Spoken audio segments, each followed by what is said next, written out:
paz do Senhor Jesus Cristo.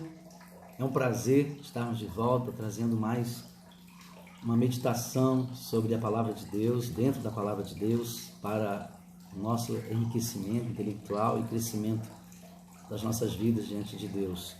Louvamos ao Senhor por mais essa oportunidade e desejamos que todos sejam de fato alcançados por essa palavra, de fortalecimento, de esperança, de vigor, de vida, porque é o Espírito Santo que está ministrando ao seu coração. Nós temos meditado sobre verdades que nos preparam para a segunda vinda de Cristo. E hoje nós vamos falar sobre a terceira verdade. Ela nos fala da necessidade de não nos deixarmos levar pelas circunstâncias adversas que tentarão esfriar o nosso amor por Cristo. Se formos ler o capítulo 24 de Mateus, o versículo 5 até o 14, vamos encontrar uma série de acontecimentos que trarão um esfriamento, que realizarão, ou seja, causarão impacto sobre a existência humana e poderão gerar um esfriamento, principalmente na área espiritual, na realidade espiritual. É lógico que isso não abrange apenas a realidade espiritual, mas a nossa realidade emocional, os nossos relacionamentos, os nossos sonhos, os nossos projetos. Quando somos atacados por situações adversas, contrárias, externas, geralmente o nosso interior reage a isso dando uma resposta negativa, ou seja, desistindo, desanimando, nos levando a pensar que não vale a pena, porque se sonharmos, se projetarmos, se construirmos algo sem esperança de que isso trará coisas boas para nós, com certeza, no meio da caminhada, nós temos a tendência a desistir. Isso acontece em relação a várias situações em nossas vidas. E o texto vai nos falar de alguns acontecimentos importantes, que atingirão todas as pessoas. Não é só para a vida da igreja, mas para toda a sociedade, para todas as pessoas. Deus é Deus sobre todos e sobre tudo. Deus não é Deus apenas de uma particularidade de pessoas ou de uma realidade. Deus é Deus sobre toda a história, não é apenas o meu Deus, é o seu Deus, é o nosso Deus. E aí esses acontecimentos mencionados por Cristo, eles atingirão todas as pessoas. Eles alcançarão todas as realidades econômicas, físicas, todas as religiões, seja ela qual for. E o texto diz assim: porque virão muitos em meu nome, dizendo eu sou Cristo, e enganarão a muitos. E certamente ouvireis falar de guerras e rumores de guerras. Vede, não vos assusteis, porque é necessário assim acontecer. Mas ainda não é o fim. Porquanto se levantará nação contra nação, reino contra reino, e haverá fomes e terremotos em vários lugares. Porém, tudo isto é o princípio das dores. Então sereis atribulados e vos matarão. Sereis odiados de todas as nações por causa do meu nome. Nesse tempo, muitos hão de se escandalizar, trair e odiar uns aos outros. Levantar-se-ão muitos falsos profetas e enganarão a muitos. E por se multiplicar a iniquidade, o amor se esfriará de quase todos. Aquele, porém, que perseverar até o fim, esse será salvo. E será pregado este evangelho do reino por todo o mundo, para testemunho a todas as nações, então virá o fim. Essas palavras de Jesus alertam os discípulos para os acontecimentos futuros.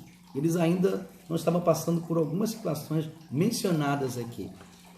Mas Jesus também queria nos ensinar sobre essa preparação, sobre como podemos viver preparados para as circunstâncias da vida, para as situações comuns, para as adversidades da vida que tendem a esfriar o amor que sentimos por Deus, o amor que sentimos pelas pessoas, o amor que sentimos por nós mesmos, o amor que sentimos por aquilo que é verdadeiro, por aquilo que é real, por aquilo que é importante para nós.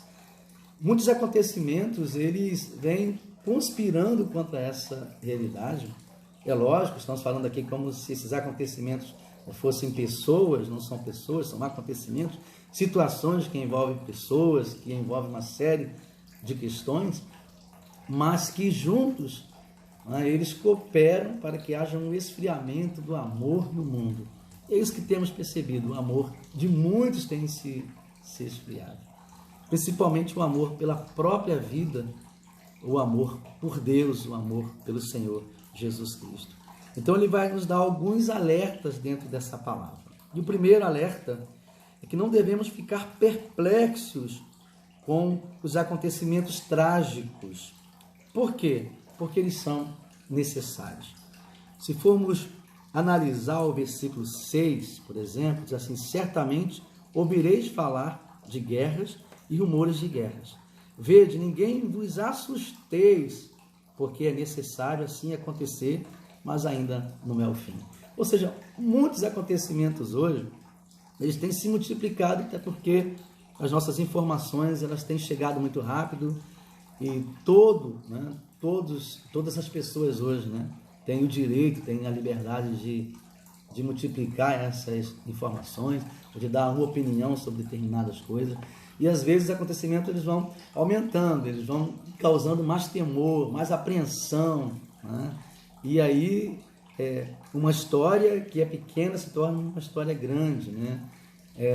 Um pingo d'água se torna um copo cheio e aí transborda, e isso vai causando medo, pânico, vai causando horror e apreensão, e com isso as pessoas vão perdendo, né, a esperança, vão perdendo o amor, porque o medo começa a tomar conta do coração.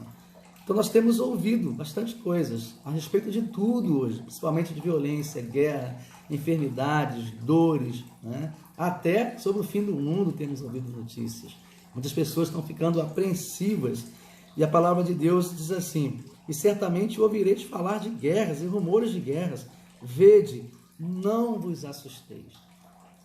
O Senhor nos ensina, o Senhor nos exorta, o Senhor nos mostra, nos fala sobre a necessidade de não nos assustarmos com essas situações, mas de mantermos o nosso olhar nele, nas suas promessas, em suas palavras, no que ele prometeu. E todas as coisas que Jesus prometeu, elas se cumprirão.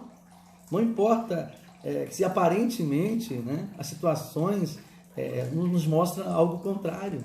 As promessas de Jesus Cristo não se anularão por conta dos acontecimentos. Jesus virá. A pergunta é: ele encontrará fé na terra? Ele encontrará esperança? Ele encontrará amor? E para que isso aconteça, nós precisamos nutrir nossos corações com uma palavra de Cristo. Nós precisamos nutrir nossos corações com a verdade bíblica, porque existem muitas verdades hoje a respeito de tudo, mas a única verdade que podemos considerá-la como uma verdade absoluta é a verdade de Deus. Por quê? Porque ele não muda. Então, aquilo que Deus prometeu em Cristo, ele vai cumprir na vida de cada um de nós, na sua vida, na vida da sua família, na sua história. Ele fala: não vos assusteis, mas é necessário que essas coisas aconteçam. Por que é necessário que essas coisas aconteçam? Se formos pensar um pouquinho sobre uma frase, né, do C.S. Lewis, ele vai falar que o sofrimento, que a dor é o megafone de Deus para despertar uma humanidade que está ensurdecida, que não consegue mais ouvir a voz de Deus. O que C.S. Lewis quis dizer com essa frase? Ele quis dizer que às vezes o sofrimento vem, a dor vem, esses acontecimentos, né, essas catástrofes, elas são permitidas por Deus para despertar, para nos acordar, para abrir a nossa audição, para voltarmos a ouvir a voz de Deus, para voltarmos a confiar no Senhor. Então Jesus diz assim: não vos assusteis, porque ainda não é o fim. Seguindo em frente, nós vamos aprender sobre o outro ensino de Jesus.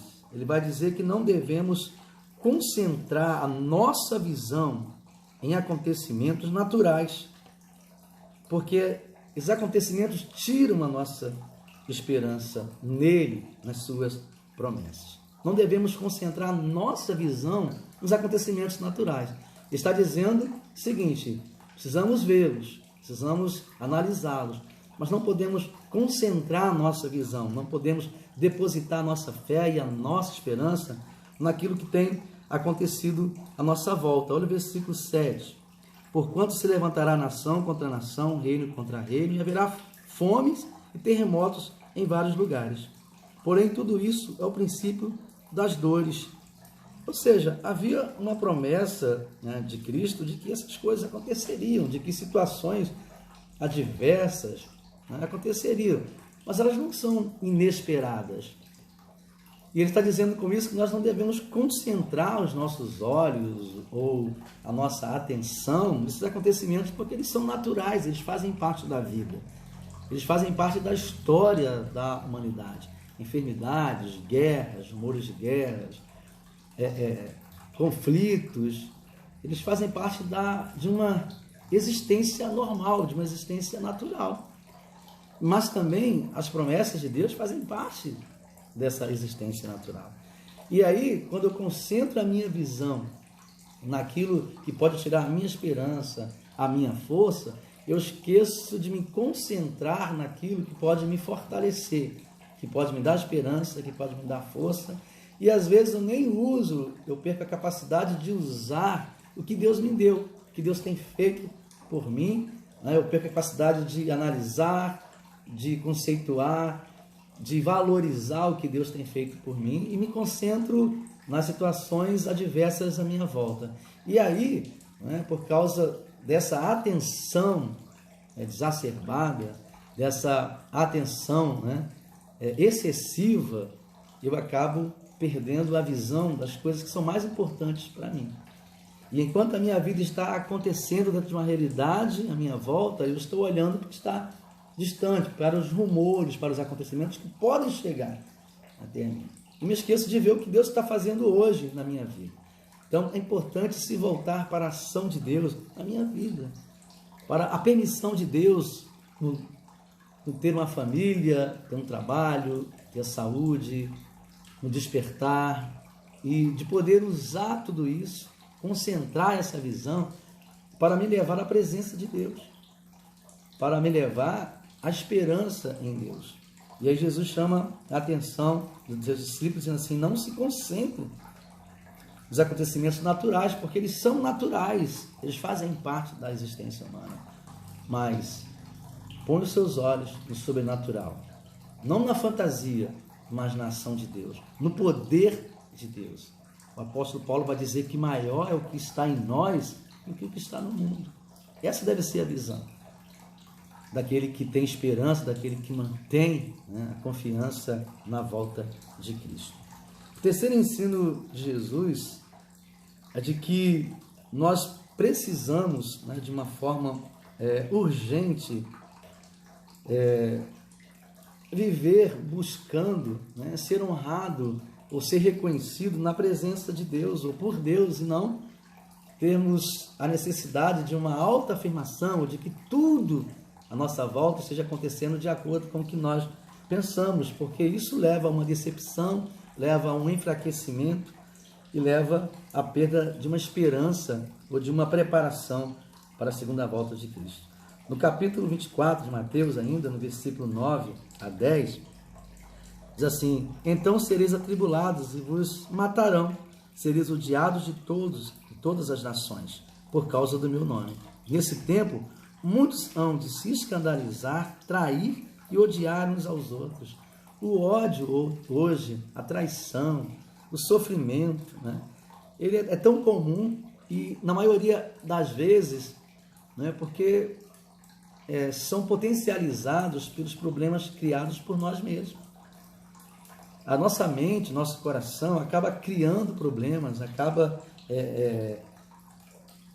eu diria que, investindo esforços em situações que não estão no nosso controle, que não cabe a nós, e aí nos decepcionamos, entramos em conflitos e buscamos uma satisfação em lugares, em situações, em coisas que jamais trarão satisfações para as nossas vidas.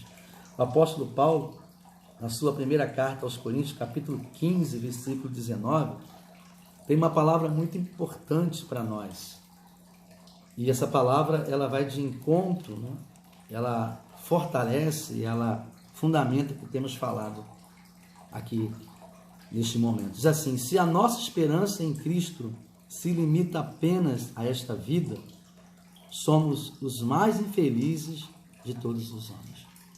Então, se nos concentrarmos nas honras que precisamos ter nesse mundo, nos reconhecimentos, nas relações apenas naturais, no bem-estar, nos acontecimentos favoráveis, nós vamos fracassar, vamos adoecer, porque a nossa esperança precisa estar em Cristo. Não é que devemos viver alienados, né, como se esse mundo não existisse para nós, ou como se não vivêssemos desse mundo. Não é isso. O que a palavra do Senhor está dizendo, o que Jesus está nos ensinando, é que não podemos nos concentrar, é que não podemos esperar mais do que a nossa vida natural pode nos dar. Nossa vida natural pode nos dar prazer, sim, satisfação, segurança, né, até um certo ponto, amor, realização, sim, mas nada pleno, porque a plenitude dessas coisas só serão encontradas em Cristo. E eu me preparo à medida que eu me concentro nessa verdade, de que a plenitude das minhas realizações, das minhas satisfações, dos meus desejos, da minha segurança, da minha paz, da minha esperança, essa plenitude está em Cristo. Mesmo que eu viva essa plenitude dentro das coisas naturais do mundo, mas não pode faltar a realidade de Cristo, a presença de Cristo, a palavra de Cristo, a promessa de Cristo, para dar sentido a tudo isso que eu estou tentando encontrar através das minhas experiências no mundo. É Jesus que vai esclarecer, que vai fundamentar, que vai dar sentido a toda essa realidade natural. Porque dentro de mim, na minha mente, no meu coração, não existe só uma realidade natural. Existe uma realidade espiritual, que precisa estar em harmonia com essa realidade natural. Nem sempre essa realidade harmônica entre a minha mente, meu coração e a minha alma vai estar em harmonia com os acontecimentos externos. Mas precisa estar em harmonia com a vontade, com a palavra e com as promessas de Cristo. E aí sim, quando o meu coração estiver vivendo dentro dessa realidade, apesar dos acontecimentos externos, o meu coração vai ter paz, a minha vida vai ter paz. E eu vou buscar realização e satisfação no Senhor. Então, mesmo que eu não seja honrado por algumas pessoas, mesmo que eu não seja aceito por algumas pessoas, o meu coração, a minha consciência vai ter a certeza de que eu sou aceito por Deus. E de que em algum lugar no mundo, em algum lugar à minha volta, às vezes alguém me aceita, alguém me ama. E aí eu vou valorizar essa realidade como a principal realidade que vai fortalecer a minha vida. Todas essas coisas naturais, elas precisam ser bem compreendidas dentro de uma visão bíblica, dentro de uma visão espiritual, para que possamos viver da melhor forma possível o que é natural na presença de Deus. Por último, nós vamos aprender que não devemos nos deixar envolver, né, pela a iniquidade. Essa palavra é bem interessante, porque ela vai falar do costume, do se acostumar a uma vida errada, uma vida de pecado, a uma vida que não pensa nas consequências de seus atos. O Senhor vai nos dar esse alerta.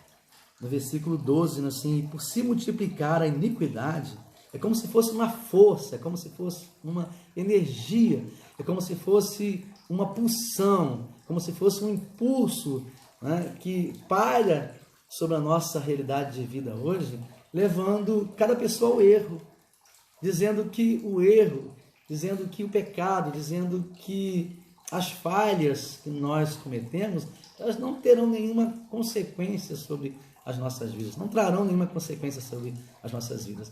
É quase como se houvesse um impulso a vivermos uma realidade de vida inconsequente. Viveu agora sem a preocupação de colhermos os frutos de amanhã. E essa iniquidade, ela paira sobre a nossa vida hoje, paira sobre a realidade que vivemos hoje. Cada um vive para satisfazer o seu próprio prazer, satisfação, e aí esperando que no futuro Deus conserte tudo isso. Eu não posso me esquecer que cada coisa que eu quebro hoje, quem precisa consertar amanhã, sou eu mesmo. E aí nós temos visto várias coisas, várias situações, não sendo desconstruídas de uma forma consciente, para que algo consciente também, da melhor forma possível, seja construída. Mas temos visto destruições, desconstruções hoje, acontecendo por inconsequência, por um simples direcionamento do que chamamos de iniquidade, que é uma tendência ao erro. Pessoas estão absorvendo o que é errado hoje, simplesmente porque aquele discurso agradou, porque aquela palavra foi condizente com uma predisposição que eu tenho em aceitar aquela situação, e eu vou reproduzindo, eu vou vivendo, e o errado tem se tornado certo hoje, e o certo tem se tornado errado. Porque podemos considerar assim, colocar entre aspas, um espírito de iniquidade entre nós, que tem alimentado naturalmente, sobrenaturalmente, as nossas vidas, nos levando a ter uma vida inconsequente, nos levando a ter uma vida sem pensarmos naquilo que vai acontecer através de uma ação errada que eu tenho cometido hoje. É uma palavra, né? É algo que eu publico, é algo que eu falo, como eu me relaciono com uma pessoa, é uma agressão. Tudo isso voltará para mim da mesma forma ou até multiplicado em relação àquilo que eu desenvolvi ou lancei sobre a vida de alguém. Isso se chama inconsequência. E esse espírito de iniquidade, ele tem dominado a vida de muitas pessoas. E com isso tem feito com que essa preparação para a segunda vinda de Cristo não aconteça. E o Senhor fala assim: precisamos perseverar até o fim para que sejamos salvos. Talvez você pergunte, mas a salvação não é uma coisa permanente, que não se perca? Mas o que Jesus está dizendo é que essa salvação ela é desenvolvida. Ela é um princípio. E a palavra de Deus ensina isso. Desenvolver a salvação com temor e tremor. Ela é desenvolvida, ela é vivida dentro de uma expectativa, né, de um objetivo da volta de Cristo. Por que eu vivo como salvo? Porque eu aceito a ideia de viver como salvo? Porque eu estou me preparando para algo. Eu não estou me preparando apenas para uma realidade eterna. Eu já estou me preparando dentro de uma realidade eterna. O reino de Cristo já aconteceu. Mesmo que ele ainda não esteja consumado, podemos citar a frase teológica, né? Ainda não, mas ele já é uma realidade entre nós. Nós estamos em uma preparação para a volta de Cristo. E esse reino precisa avançar o mais rápido possível para uma consumação. Ele precisa preparar a segunda vinda de Cristo. E a segunda vinda de Cristo, ela, querendo ou não, biblicamente está condicionada à pregação do Evangelho a toda a terra, a preparação daqueles que o esperam.